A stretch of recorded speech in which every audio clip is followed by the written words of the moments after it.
Welcome to Story Mantras.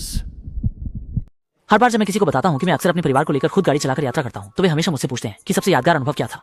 हर बार मैं हंसते हुए सिर हिलाकर कहता हूँ कि कोई खास कहानी नहीं है, लेकिन बस वही एक बार जिसने मुझे जिंदगी में फिर कभी खुद गाड़ी चलाकर यात्रा करने का मन नहीं किया। वह एक रविवार की रात थी। मैं अपने परिवार के साथ एक पारिवारिक समारोह से लौट रहा था और वापसी के रास्ते में सप्ताहांत की भीड़ से बचने के लिए मैंने एक छोटी सड़क चुनी और नतीजा यह हुआ कि हम एक लगभग सुनसान जगह पर पहुंच गए। पत्नी सहचालक की सीट पर सो गई थी। बेटी लिली पिछली सीट पर कंबल में लिपटी हुई थी, अपने सबसे पसंदीदा मुलायम खिलौने को पकड़े हुए। रात में ठंड बहुत थी। चारों ओर इतनी शांति थी कि केवल हमारी गाड़ी के इंजन की आवाज सुनाई दे रही थी। मैं भी थोड़ा थक गया था, खुद को लगातार ध्यान केंद्रित रखने की याद दिला रहा था। रास्ते में ज्यादा गाड़ियां नहीं थीं और सड़क भी उबड़-खाबड़ थी, जिससे गाड़ी हिलती रही। मुझे नींद आने लगी, इसलिए मैंने रेडियो चालू किया ताकि संगीत सुनकर खुद को तरोताजा कर सकूं। लेकिन इस जगह पर कोई सिग्नल नहीं था, सिर्फ सिसकियों जैसी विद्युत ध्वनि थी। मैंने पत्नी को देखा, फिर बेटी को देखा। वे दोनों गहरी नींद में थीं। रास्ता अंधेरा था, केवल कार की हेडलाइट्स आगे का रास्ता दिखा रही थीं। आसपास कोई गाड़ी नहीं थी और दृश्य भी बेहद नीरस था। मेरी आंखें लगभग बंद हो रही थीं। जागे रहने की पूरी कोशिश के बावजूद नींद धीरे धीरे हावी हो रही थी। मैंने जोर से सिर हिलाया, नींद भगाने की कोशिश की, लेकिन कोई फायदा नहीं हुआ। पलकों पर जैसे शीशा चढ़ गया हो। एक पल के लिए मैंने आंखें बंद कर लीं, बस एक पल के लिए। जब मैंने फिर से आंखें खोली तो कार की लाइटें सड़क के बीच में खड़ी एक लड़की पर पड़ रही थीं। मैंने तेजी से स्टीयरिंग घुमाया और ब्रेक पर पैर रखा। कार अचानक रुक गई। डर के मारे मेरा दिल जोर जोर से धड़कने लगा और मैंने स्टीयरिंग व्हील को कसकर पकड़ लिया। पत्नी जाग गई। बेटी के पीछे की सीट पर धीरे धीरे रोने लगी। क्या हुआ?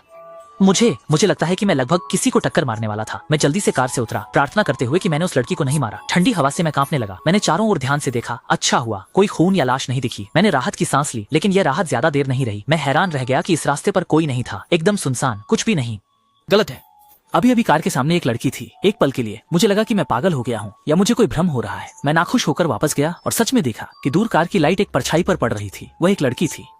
मैं जल्दी से वहां दौड़ा, लेकिन वहां पहुंचने पर फिर कुछ भी नहीं था। मैंने गाड़ी के नीचे भी देखा, कुछ नहीं। मैं डरने लगा और तुरंत वहां से जाने का फैसला किया।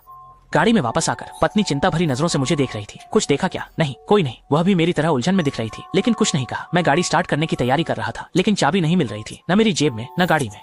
मैंने नीचे झुककर पैरों के पास देखा, लेकिन कुछ नहीं मिला। जैसे ही मैंने सिर उठाया, मैंने अचानक देखा कि चाबी कार के बाहर है, इसलिए मुझे चाबी लेने के लिए कार से बाहर जाना पड़ा। चाबी उठाकर जब मैं खड़ा हुआ तो देखा कि कार के अंदर कुछ मुझे घूर रहा है। ठीक ड्राइविंग सीट पर वहां दो आंखें थीं। पत्नी और बेटी को लगता है कि उन्होंने कुछ भी नहीं देखा। अचानक गाड़ी खुद ही स्टार्ट हो गई और मेरी तरफ बढ़ने लगी। मैं बचना चाहता था, लेकिन शरीर हिल नहीं पा रहा था। बस आंखों के सामने गाड़ी की लाइट्स करीब आती देख रहा था। गाड़ी मुझसे टकराने ही वाली थी। जागो, जल्दी जागो। कुछ सेकंड बाद मैंने आंखें खोली। मेरी पत्नी ने मुझे चिंतित होकर जगाया। मैं गाड़ी चलाते हुए सो गया था, लगभग सड़क से बाहर चला गया था। चाबी अभी दे रहा था। पत्नी मेरे बगल में बैठी थी। डर के मारे उसका चेहरा सफेद हो गया था। तुम गाड़ी चलाते हुए कैसे सो गए? तुम्हें पता है कितना खतरनाक था? मैंने अपने दिल को संभाला, एक्सीलेटर दबाया और फिर से सड़क पर चल पड़ा। मन में उथल पुथल मची हुई थी। बहुत डर लग रहा था। रास्ता अभी लंबा था। मुझे लगातार बेचैनी महसूस हो रही थी।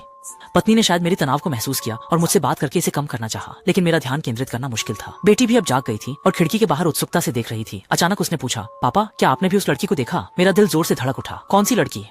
就是那个戴红发卡的女孩啊，她就站在那。我尽量保持着冷静回答说，बेवकूफ बच्ची, तुमने गलत देखा होगा। क्या यह तुम्हारी कल्पना है? बेटी ने कंधे उचकाए, फिर खिड़की के बाहर देखने लगी। मैं खुद को ध्यान से गाड़ी चलाने के लिए मजबूर कर रहा था, लेकिन दिमाग में उथल पुथल मची हुई थी। क्या बेटी ने भी उस लड़की को देखा था? तो क्या मैं सच में सपना देख रहा था? लगता है ये जगह ठीक नहीं है। मुझे उन्हें यहाँ से जल्दी ले जाना होगा।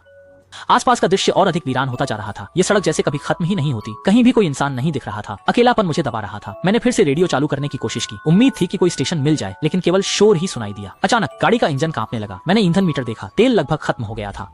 मैंने थोड़ी चिंता के साथ पत्नी से कहा, हमें जल्दी से एक पेट्रोल पंप ढूंढना होगा। गंतव्य से अभी कितनी दूर है? पत्नी ने जवाब दिया, पता नहीं, शायद ज्यादा दूर नहीं होगा। हम कार चलाते रहे, इंजन की लगातार कंपन के साथ। अंततः मैंने दूर एक पेट्रोल पंप की हल्की रोशनी देखी। ये पेट्रोल पंप पुराना और टूटा हुआ था। रोशनी टिमटिमा रही थी, अजीब सा डाल रही थी। मैं कार से उतरकर पेट्रोल भरने गया, लेकिन पंप खराब था। मैं निराश होकर दुकान की ओर बढ़ा। उम्मीद थी कि कोई मदद मिल सके। दरवाजा चरमराते हुए खुला। अंदर अंधेरा था और शेल्फ आधे खाली थे।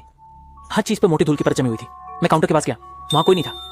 अचानक पीछे से किसी ने आवाज दी। मैं मुड़ा और देखा कि एक आदमी शेल्फ के पास खड़ा है। मुझसे पीट के हुए पूछ रहा है, कोई काम है? मैंने हकलाते हुए कहा, मैं तेल भरना चाहता था, लेकिन बाहर का पंप शायद खराब है। क्या आप मदद कर सकते हैं? वह आदमी सामान को व्यवस्थित करता रहा, मेरी बात पर ध्यान नहीं दिया।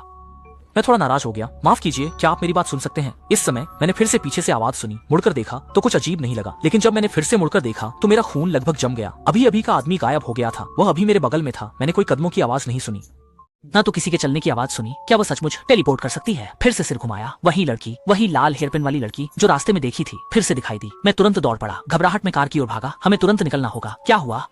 वही लड़की है पापा, मैंने आपको बताया था, वह वही है। मैंने मुड़कर बेटी की उंगली की दिशा में देखा और देखा कि वह लड़की तेल पंप के पास खड़ी है, खाली नजरों से हमें घूर रही है। ज्यादा सोचने का समय नहीं था। मैंने तेजी से एक्सीलेटर दबाया और टंकी में बची थोड़ी सी तेल के सहारे पेट्रोल पंप से निकल गया। रियर व्यू मिरर में वह लड़की अभी भी सड़क के बीच में खड़ी थी, हमारे जाने की दिशा में देख रही थी। बाकी का रास्ता मुझे याद नहीं है। बाद में हम आखिरकार कस्बे में पहुंचे और एक होटल में ठहर गए। व्यवस्थित होने के बाद भी मुझे अभी भी मन में बेचैनी महसूस हो रही थी।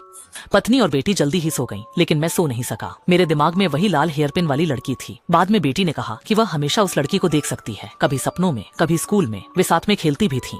समय के साथ वह धीरे धीरे भूल गई और फिर कभी सपने में नहीं देखा। मैं अब भी नहीं समझता कि उस रात क्या हुआ था। नहीं जानता कि वह लड़की कौन थी, वह क्या चाहती थी। मैं बस इतना जानता हूँ कि मैं अब कभी भी छोटी सड़कों पर या रात में गाड़ी नहीं चलाऊंगा, खासकर उन रास्तों पर जिन्हें मैं नहीं जानता।